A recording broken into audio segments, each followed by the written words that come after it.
بسم اللہ الرحمن الرحیم۔ دوستو، آج ہم نابالغ لڑکے کی جنازے کی نماز کے بارے میں سیکھیں گے، یعنی وہ لڑکا جو بالغ ہونے سے پہلے انتقال کر گیا، اس کی جنازے کی نماز کیسے پڑھی جائے گی، اس کے بارے میں ہمیں سیکھنا ہے۔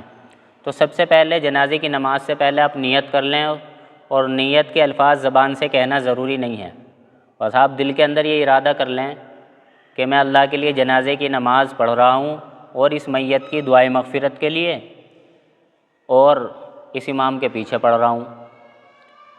پھر اللہ اکبر کہہ کر جب آپ ہاتھ باندھیں گے تو پہلی تکبیر کے بعد سبحانک اللہم و بحمدک و تبارک اسمک و تعالی جدک و جل ثناؤک و لا الہ غیرک پڑھ لیں، اور اگر کسی کے وجل ثناؤک نہیں یاد ہے تو وہ صرف نماز والی سبحانک اللہم و بحمدک و تبارک اسمک و تعالی جدک و لا الہ غیرک پڑھ لیں۔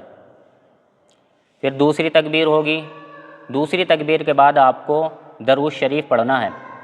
درود شریف نماز والا پڑھنا زیادہ بہتر ہے، یعنی اللہم صلی علی محمد وعلی آل محمد کما صلیت علی ابراہیم وعلی آل ابراہیم انک حمید مجید، اللہم بارک علی محمد وعلی آل محمد کما بارکت علی ابراہیم وعلی آل ابراہیم انک حمید مجید۔ تیسری تکبیر کے بعد آپ کو دعا پڑھنی ہے۔ دعا کون سی پڑھنی ہے؟ چونکہ ہمیں یہ یاد رکھنا ہے کہ ہم نابالغ لڑکے کی جنازے کی نماز پڑھ رہے ہیں، تو ہمیشہ یاد رکھیں کہ نابالغ لڑکے کی جنازے کی نماز میں ہمیں صرف یہ دعا پڑھنی ہے، اللہم اجعلہ لنا فرطا واجعلہ لنا اجرا وذخرا واجعلہ لنا شافعا ومشفعا۔ پھر اس کے بعد چوتھی تکبیر ہوگی۔ چوتھی تکبیر ہونے کے بعد سلام پھیر دیا جائے گا۔ اس کے اندر تین باتوں کا دھیان رکھیں کہ بہت سے آدمی نیت جب جنازے کی باندھتے ہیں تو وہ اس طریقے سے ہاتھ رکھیں، یعنی 3 انگلیاں ملی ہوئی ہوں اور 2 انگلیاں ایسے ہوں۔